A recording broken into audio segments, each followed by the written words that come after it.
Assalamualaikum warahmatullahi wabarakatuh. Salam dan bahagia. Kami dari kelompok 5, kami akan mempresentasikan hasil diskusi kami mengenai pemeriksaan persediaan atau inventory. Namun sebelum itu, perkenalkan anggota kelompok kami. Yang pertama, Erlina Juwita, NIM 2019-017122. Lalu saya sendiri, Kurniawan Swakil, dan Mbak Olga Olivia Tiomaki. Persediaan adalah aset yang tersedia untuk dijual dalam kegiatan usaha normal, dalam proses produksi dan atau dalam perjalanan, dalam bentuk bahan atau perlengkapan supplies untuk digunakan dalam proses pemberian jasa. Lalu sifat persediaan yang pertama merupakan aktiva lancar atau current asset karena masa perputarannya kurang atau sama dengan 1 tahun. Lalu merupakan jumlah yang besar, terutama dalam perusahaan dagang dan industri. Lalu yang ketiga mempunyai pengaruh yang besar terhadap neraca dan perhitungan laba. Nah, contoh rekening persediaan, yang pertama ada bahan baku atau raw material. Lalu barang dalam proses, work in process. Lalu barang jadi, lalu suku cadang dan bahan pembantu, barang dalam perjalanan, dan yang terakhir, barang konsinyasi. Siklus persediaan. Yang pertama, mengelola orderan pembelian. Yang kedua, menerima bahan yang baru. Yang ketiga, menyimpan bahan baku. Yang keempat, mengelola barang. Yang kelima, menyimpan barang jadi. Dan yang keenam, mengirim barang jadi. Begitu persediaan bergerak di sepanjang perusahaan. Harus ada pengendalian yang memadai atas pergerakan fisiknya maupun atas biaya-biaya yang berhubungan. Arendt mengemukakan keenam fungsi yang membentuk siklus persediaan yang memudahkan pemahaman mengenai pengendalian dan bukti-bukti audit yang dibutuhkan untuk menguji keefektifan. Pengertian audit persediaan. Audit persediaan adalah aktivitas sebuah perusahaan memeriksa dan mencatat inventaris yang dimiliki perusahaan tersebut dengan menggunakan suatu prosedur analisis yang telah ditetapkan. Pemeriksaan persediaan merupakan fungsi manajerial yang sangat penting karena pemeriksaan atas persediaan ini banyak melibatkan investasi rupiah dan mempengaruhi efektivitas dan efisien kegiatan perusahaan. Oleh karena itu, audit pemeriksaan barang dagang sangat diperlukan untuk mengurangi risiko terjadinya selisih, kehilangan, mengantisipasi kemungkinan terjadinya kecurangan, dan memastikan bahwa prosedur telah dilakukan dengan baik sehingga kemudian dapat dibuatlah perbaikan. Tujuan audit persediaan. Yang pertama bertujuan untuk memeriksa apakah ada internal kontrol yang cukup baik atas persediaan. Yang kedua berfungsi untuk memeriksa apakah persediaan yang tercantum di neraca betul-betul ada dan dimiliki oleh perusahaan pada tanggal neraca. Yang ketiga berfungsi untuk memeriksa apakah metode penilaian persediaan sesuai dengan prinsip akuntansi yang berlaku umum di Indonesia. Yang keempat, untuk memeriksa apakah sistem pencatatan persediaan sesuai dengan prinsip akuntansi yang berlaku umum di Indonesia. Yang kelima, untuk memeriksa apakah terhadap barang-barang yang rusak or defective, bergerak lambat or slow moving, dan ketinggalan mode or obsolescence sudah dibuatkan allowance yang cukup. Yang keenam, berfungsi untuk mengetahui apakah ada persediaan yang dijamin kredit. Yang ketujuh, untuk mengetahui apakah ada persediaan diasuransikan dengan nilai pertanggungan yang cukup. Kemudian yang kedelapan, untuk mengetahui apakah ada perjanjian pembelian atau penjualan persediaan yang mempunyai pengaruh yang besar terhadap laporan keuangan. Yang kesembilan, untuk memeriksa apakah penyajian persediaan dalam laporan keuangan sudah sesuai dengan prinsip akuntansi yang berlaku umum di Indonesia atau sesuai dengan SAK etap atau IFRS. Prosedur pemeriksaan atas persediaan. Yang pertama, lakukan observasi atas perhitungan fisik or stock of name yang dilakukan klien. Kemudian yang kedua, meminta final inventory list or inventory compilation, dan lakukan prosedur pemeriksaan berikut. Di antaranya yang pertama, cek mathematical list atau penjumlahan dan perkalian. Kemudian mencocokkan quantity per book dengan stock card. Lalu cocokkan quantity per count dengan count sheet auditor. Selanjutnya mencocokkan total value dengan buku besar persediaan. Kemudian dilanjutkan yang ketiga, mengirimkan konfirmasi untuk persediaan consignment out. Yang keempat, periksa unit price dari bahan baku or raw material, barang dalam proses or work in process, barang jadi or finished good, dan bahan pembantu or suppliers. Kemudian yang kelima, lakukan rekonsiliasi jika stock of name dilakukan beberapa waktu sebelum atau sesudah tanggal laporan posisi keuangan atau neraca. Kemudian yang keenam, periksa cukup tidaknya barang-barang yang bergerak lambat, barang-barang yang rusak, dan barang-barang yang ketinggalan mode. Yang ketujuh, periksa kejadian sesudah tanggal laporan posisi keuangan atau neraca. Kemudian periksa cut-off penjualan dan cut-off pembelian. Yang kesembilan, periksa jawaban konfirmasi dari bank, perjanjian kredit or loan agreement, dan notulen rapat.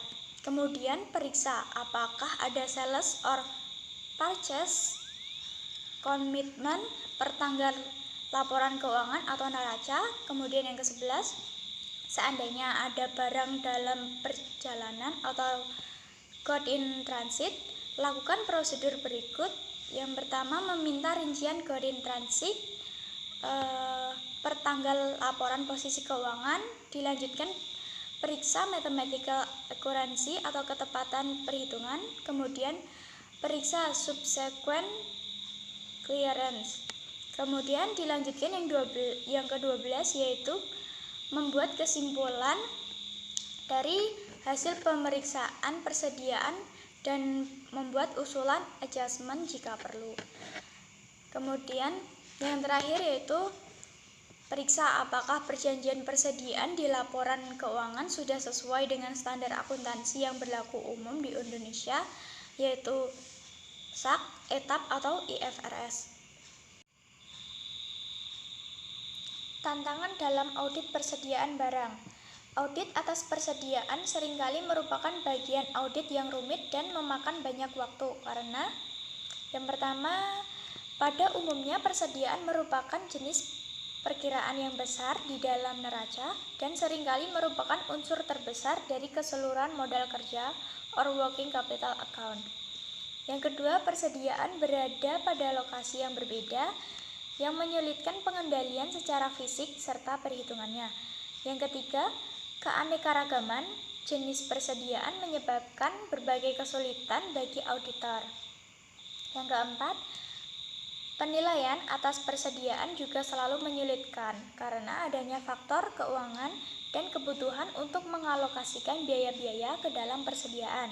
Kemudian yang terakhir, adanya beberapa metode penilaian persediaan yang digunakan, tapi setiap klien tertentu harus menggunakan satu metode saja secara konsisten dari tahun ke tahun.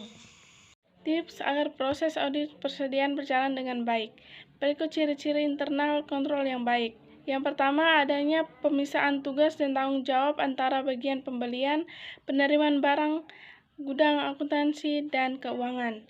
Yang kedua, digunakan formulir-formulir yang bernomor urut tercetak seperti permintaan pembelian, orderan pembelian, surat jalan, laporan penerimaan barang, orderan penjualan, dan faktur penjualan.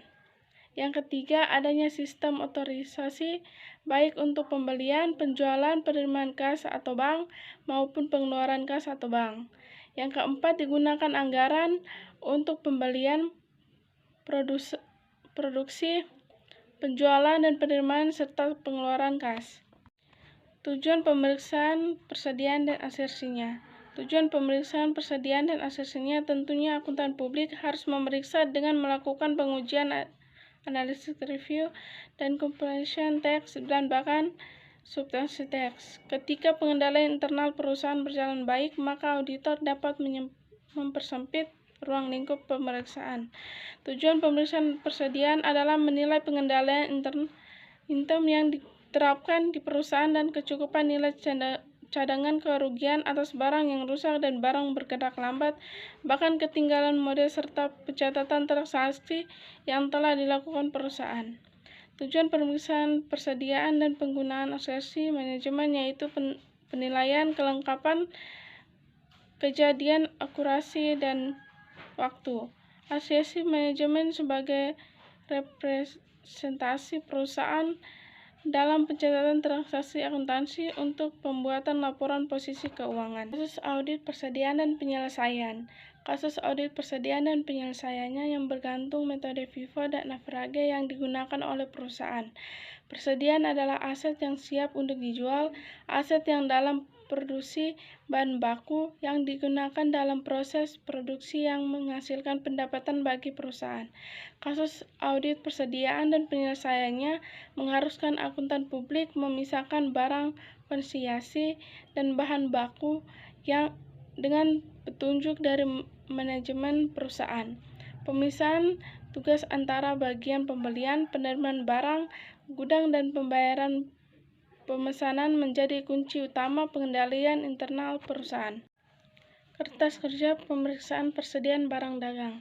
Kertas kerja pemeriksaan persediaan barang dagang menjadi keharusan bagi akuntan publik untuk mendokumentasi prosedur audit yang dilakukan.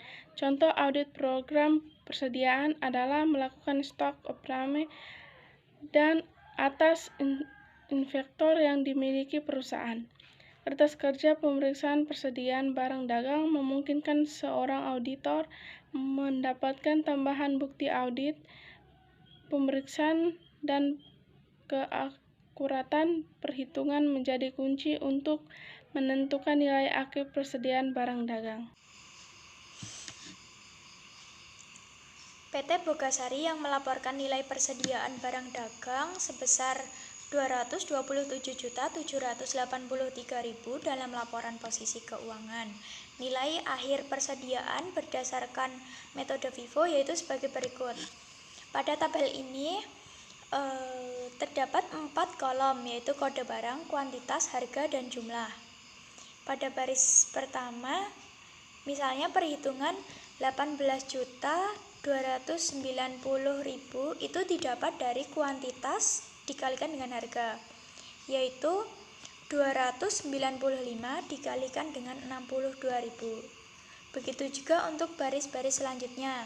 Misalnya baris kedua 47.125.000 itu didapat dari 725 dikalikan dengan 65.000. Nah, namun pada tabel ini terdapat pada laporan posisi keuangan ini terdapat salah saji maupun salah tulis ataupun salah perhitungan, yaitu pada kode barang BB4985 dengan kuantitas 323 dengan harga 42.000 yang dikalikan apabila dikalikan menghasilkan harga Rp13.566.000. Namun pada laporan posisi keuangan ini tercatat Rp7.429.000. Hal ini mengakibatkan selisih harga yaitu Rp6.137.000. Namun untuk penjelasan detailnya akan dijelaskan pada kertas kerja pemeriksaan persediaan barang dagang. Melanjutkan contoh kasus audit persediaan pada PT Bogasari, yaitu berikut ini kertas kerja pemeriksaan persediaan barang dagang. Pada tabel ini terdiri dari 5 kolom, yaitu kode barang, kuantitas, harga, jumlah dari klien, jumlah dari auditor. Nah, untuk perhitungannya sama seperti penjelasan slide sebelumnya. Pada tabel ini berfokus pada maksud saya kolom perbandingan jumlah dari klien dan jumlah dari auditor.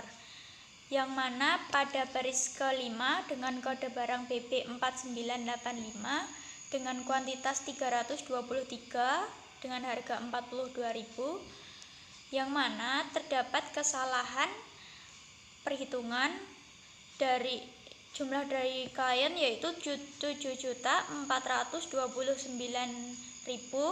sedangkan jumlah dari auditor yaitu 13.566, yang mana dapat dihitung 323